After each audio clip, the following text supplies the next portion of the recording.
Hey, we got another one, boys. Guys, he scammed me. Of course I did. I scam everybody.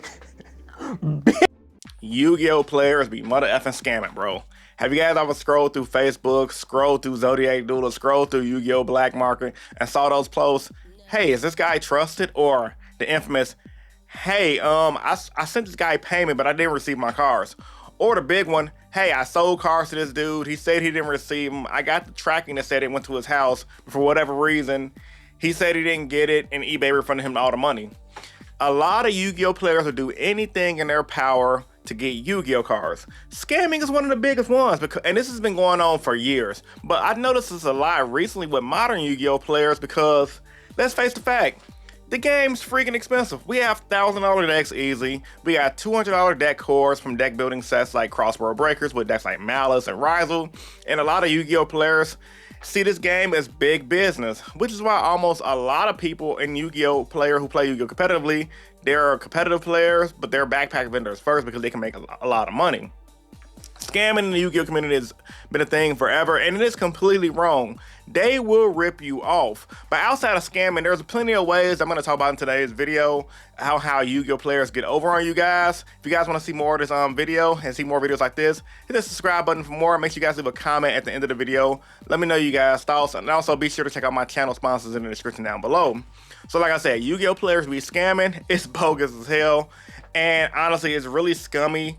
But just as scummy as scamming, the next thing I want to talk about that Yu-Gi-Oh players do to get a lot of expensive cards is gambling, bro. Ooh, I need a new detonator. Come on, I need a new rising detonator.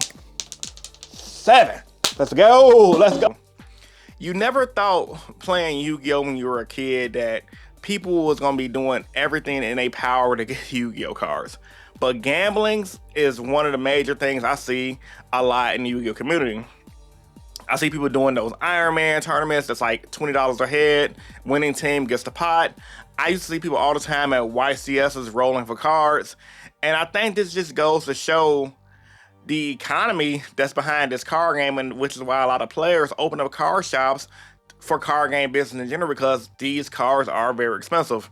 I'm really interested to see how things are in the OCG. Maybe some of the OCG players that may be watching this, comment in the comments down below. Tell me how things are over there in the land of the rising sun, because I would imagine that OCG players don't gamble a lot for cards. They probably gamble just to get their money. And I know a lot of TCG players over here do gamble just for money to put in their pocket. But let's be real. When decks and single cards like the Mo-Charmies are $50 to $100 a pop, decks are $500 to $1,000. People are going to do everything in their power to get those cards. Now, gambling really ain't that crazy, because in this video, I'm going to be going over 5 crazy things that Yu-Gi-Oh players do to get their cards. And even though gambling / rolling really ain't the craziest I'm talking about this list, because it gets really graphic, I think it's just one of those things that when it comes down to, like, when you really think about it, we're gambling for cards. Cards that probably in 20 years from now, we're not even going to think about. But it's fun. It's all in good favor. Gambling ain't as bad as scamming. Scamming is like the horrible thing in the world. But hey, we got scammers in every field of life. So we're going to have scammers in Yu-Gi-Oh as well. But gambling, dog, that can make or break you. Gambling is very toxic. I've literally seen people throw away their life savings gambling in Vegas. And I can definitely see people doing things like that with Yu-Gi-Oh in the near future, depending on how expensive decks can get. Now, my third thing I want to talk about, credit card debt, bro. I need that fucking deck, man. I need it. No. Y'all be tripping. Why are y'all going in credit card debt for Yu-Gi-Oh cards? Why are y'all doing PayPal paying for decks? Now, I gotta admit, I'm a little advocate of this myself.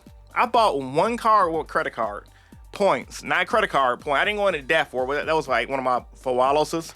But a lot of Yu-Gi-Oh players I heard through the grapevines put their cards on credit card debt. They put YCSs on paying for. And when I say put a YCS on paying for, when they travel, you can put your airline tickets to pay off. So imagine you want to play this card game, you want to play it competitively, and you're just literally going into debt to play this card game. That's not the move, man. That's not the move at all. I don't think it's a good idea to go into debt. But who am I? You guys are all grown men, some grown women in the chat. I can't tell y'all what to do. However, with that being said, I just think it's really crazy that people put themselves in credit card debt for this card game. There's a lot more important things in the world you can be putting yourself in credit card debt for. There's food, there's spending time with your family, but when it comes to your hobby, I don't think it's really that worth it. I think, honestly, real talk, all jokes aside, Konami should figure out a way to make the game a little cheaper, which they are getting better at with decks like Blue Eyes White Dragon, and even decks like Malice and Raizu, because they're not as expensive as previous decks and engines in the past. However, I just think it's really funny that people will seriously go into that for this game. And that's just kind of crazy, because they like, man, I want to play this game, I ain't got the money, screw it, max out these credit cards, buy this best deck, and just to go screw up the event anyway. That's insane. People also probably be paying for them spreadsheets. That's another thing. Like, I don't, like, no hate against people who sell spreadsheets to get your money, dog. But bro, imagine paying $600 to $1,000 in your deck, $20 for a spreadsheet just to go 0-3 at locals. That'll piss anybody off. That's the reason why a lot of Yu-Gi-Oh players be mad. They be mad because they spend all that money to still be mediocre at the game instead of realizing that they got to put in the hard work in order to do good at this game. But yeah, man, don't go into credit card debt. Don't do paying for. We need to stop that as a community. Just save up your money, play within your budget, and call it a day. There's good decks like Blue Eyes White Dragon. There's decks like Ritual Beast that you can do somewhat good as well. Number 2, stealing. Hey, who but bag this is? I don't know, dog. Oh, really? Who it is.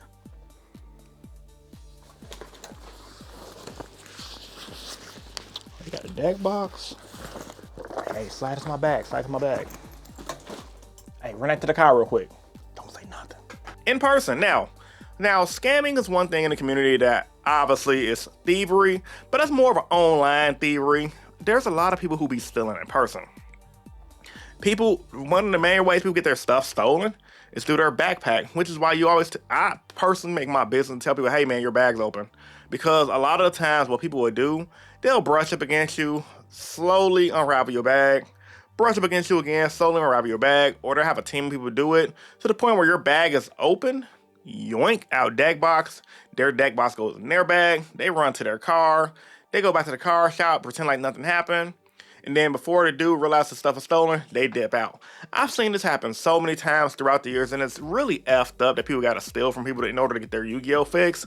But, you know, people steal binders, people steal decks, people steal cards.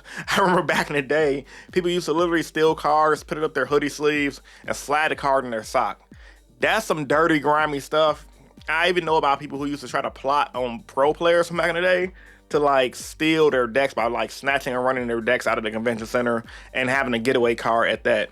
And even nowadays too, and this is not just in Yu-Gi-Oh, it's in Pokemon, Magic the Gathering, and things like that, where a lot of thieves, they'll break into card shops in the middle of the night, steal all the good cards, and then just dip off. And people think, well, they're probably gonna sell those cards. Yeah, they're probably gonna sell them, but not right away. Yu-Gi-Oh players, card gamers are smart. More than likely, the people who stole the stuff ain't even people who play. That's probably somebody's cousin, mother, uncle, brother, whoever. Went to go steal the stuff, gave it to the person who they stole it for. They cut them a couple $100 so they can go get them a crack rock for the night. And now they got they full power deck, and they got trades for the time being because they bought it with their check, knowing damn well they stole the stuff. Yu-Gi-Oh players are wild. You guys need to stop. And the number one crazy way Yu-Gi-Oh players are affording Yu-Gi-Oh cards, dog, you guys will never guess it. Selling their mother effing bodies. Man, I need these cards, man. Please, Ew, man. your breath stinks. I suck, yo, man. I suck, yo. You know what? I can go for a BJ. Why not? Pause, right?